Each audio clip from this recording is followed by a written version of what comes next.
ભરૂચમાં 10 વર્ષીય બાળકી પર દુષ્કર્મના મામલા બાદ આમોદ તાલુકાના એક ગામમાં વાડીમાં ઝૂંપડી બાંધીને રહેતા 72 વર્ષીય વૃદ્ધા પર 35 વર્ષીય શૈલેષ રાઠોડ નામના નરાધમે તારીખ 15 અને 22મી ડિસેમ્બરે દુષ્કર્મ આચર્યું હતું।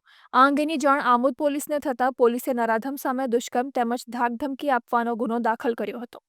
આ તપાસમાં સ્થાનિક પોલીસ સાથે ભરૂચ ક્રાઇમ બ્રાન્ચ પણ જોડાઈ હતી। ત્યારે આરોપીને ઝડપી લેવા પોલીસ દ્વારા ડ્રોન કેમેરાની મદદ લેવામાં આવી હતી। દરમિયાન પોલીસને બાતમી મળી હતી કે આ ગુનાનો આરોપી શૈલેષ રાઠોડ નજીકના કેરવાડા ગામની સીમમાં ફરી રહ્યો છે, જેને આધારે તેને ઝડપી પાડી તેની વિરુદ્ધ કાયદેસરની કાર્યવાહી હાથ ધરવામાં આવી છે। નરાધમ આરોપીએ આજથી 1.5 વર્ષ પૂર્વે આ જ વૃદ્ધા સાથે દુષ્કર્મ કર્યું હતું અને તે સમયે આમોદ પોલીસે તેની ધરપકડ કરી હતી। હાલ આરોપી થોડા દિવસ અગાઉ જ જેલમાંથી જામીન પર બહાર આવ્યો હતો, ત્યારે ફરીવાર તેણે વૃદ્ધા સાથે દુષ્કર્મ આચર્યું હોવાનું બહાર આવ્યું હતું।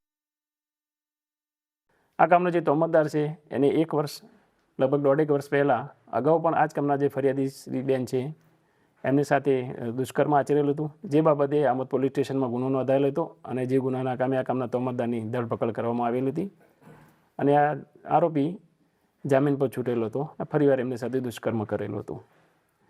આ ગુનાના તપાસ હાલમાં આમોદ પોલીસ સ્ટેશનના પોલીસ ઇન્સ્પેક્ટર ચલાવી રહેલ છે અને આરોપીને પકડવા માટેની જે ટીમો છે તમામ